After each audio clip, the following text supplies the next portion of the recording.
This is 91.1 The Avenue. I'm Amanda Sharon, joined now by Caleb Peters of the band Miles Over Mountains. Welcome, Caleb. How's it going, Amanda? Going well. Thanks for joining me today. Of course, yeah, no problem. So now you guys are actually coming to town to play the Gather on Broadway Farmers Market series on Wednesday here in Green Bay, and we're so excited for the show. You guys actually play like a style of progressive bluegrass with mandolin, fiddle, and banjo. Tell me, how did you guys get your start? How did you all come together and decide on the name as well?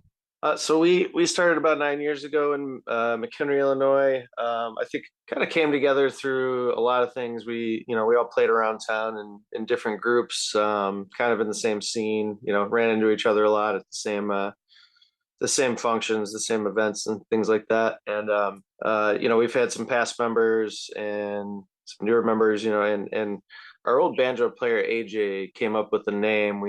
It's kind of a last minute thing. We kind of regrouped as a band, and as we had just gotten started and had a couple of gigs coming up, and we decided, you know what, we need a band name for this. So that just kind of popped out. I guess it's kind of a metaphor for all the work you put into doing anything, and that's what we came up with on Miles Over Mountains. Just all the work you put into something, what it can amount to, I guess. So, your music combines, elements of bluegrass and folk and Americana. How would you describe your unique sound, and what are some of the band's musical influences?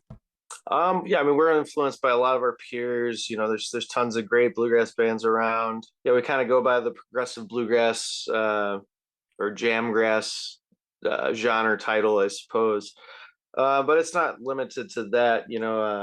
Sean and myself, Sean on mandolin and me on guitar. We're both the main songwriters of the band, and we both have our unique styles. Sean's a lot more fast paced, high energy, progressive bluegrass type stuff, and I'm a little more on the folky side. But we both have a little bit of both, the touch of both of those styles in our songs. But I think it does add a unique taste that we have some variety in there, and then or the players in the band too, the rest of the guys, and sometimes girl, we everyone adds their own special flavor to what we're doing with the songs. So Okay, so you guys have been active for several years now, and you talked about having different band members. How has the band evolved and grown since its beginning? Well, it's a lot, yeah. Let's see. We started out as kind of a different band with another songwriter, and it was a 5-piece lineup with mandolin, bass, banjo, and 2 guitars. And then we kind of split off to another group with just the 4-piece with just 1 guitar. And then that band kind of stuck with it that lineup stuck with it for about 4 years. And then when our banjo player left, we were just a trio for a while, and then we picked up a different banjo player and a fiddle player, and had a 5-piece for a while. And we lost our fiddle player last year, and this year we're kind of just hiring who we can. It's we don't have a definite fiddle player, and sometimes it's a different band. We've hired several different fiddle players to play with us, and sometimes even different banjo players. The core of the band is myself, Sean, and Phil, our bass player. Yeah, we just kind of hire who we can depending on the region we're playing in. Sometimes, actually, for the June 28th show in Green Bay, we'll have Timmy Mack joining us on fiddle from Feed the Dog. Oh, okay. Wow, cool. Yeah, so that should be pretty fun.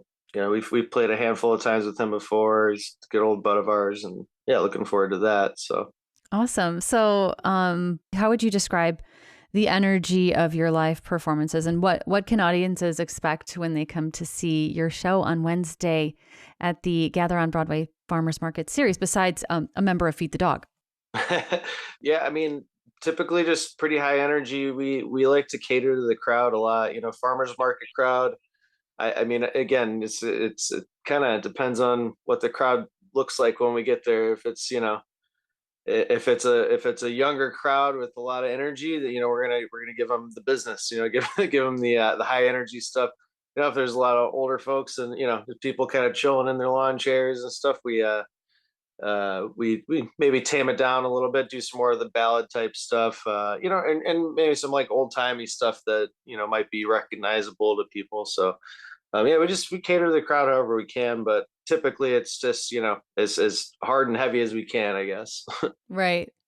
So, a lot of your songs convey, really heartfelt emotions and tell stories. What role does songwriting play in your music, and how do you sort of approach it in the process of crafting melodies and songs? Good question. So like I said, Sean and myself are the songwriters in the band, and I mean, it's a lot from personal experience, I suppose. It's it's hard to write a song and not have something to write about. So the personal experience thing is helpful, when we just live our lives and things happen, and then things inspire you like that.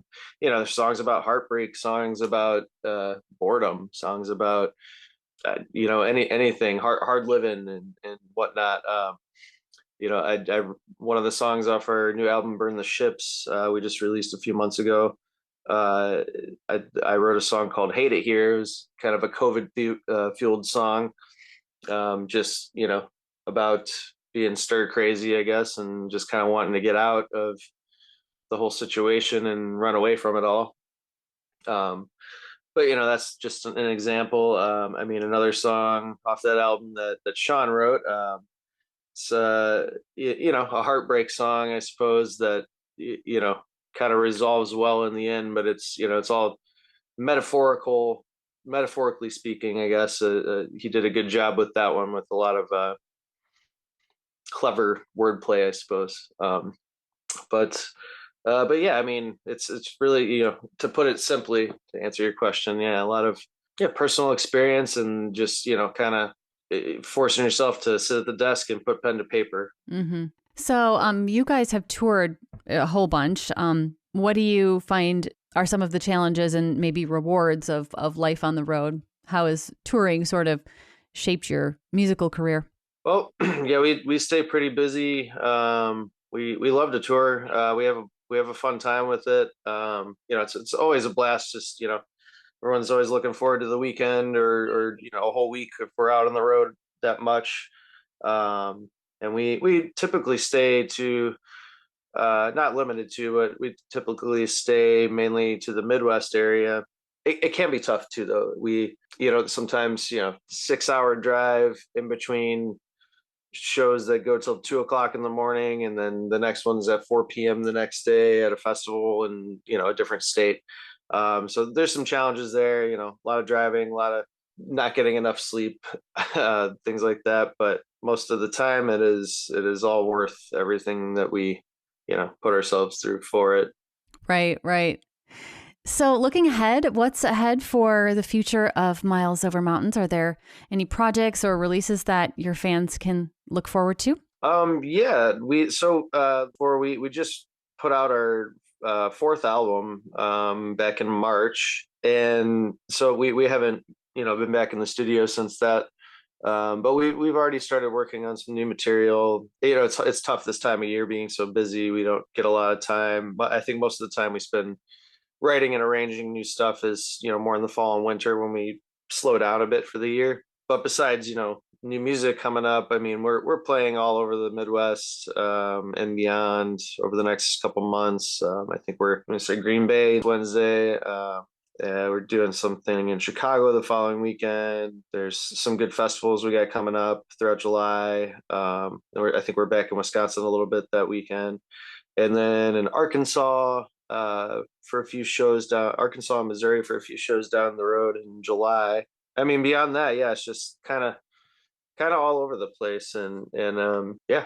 Absolutely. So, where can folks learn more about the band if they want to hear your music? Where could they go? All of our music's up on wherever you find music, Spotify, YouTube, all those things. You can check out merchandise on our website, www.milesovermountains.com. And that's got all the information for anywhere and everywhere we'll be over the foreseeable future. Well, Caleb, thanks so much for joining me today here on 91.1 The Avenue. No problem. Thanks for having me.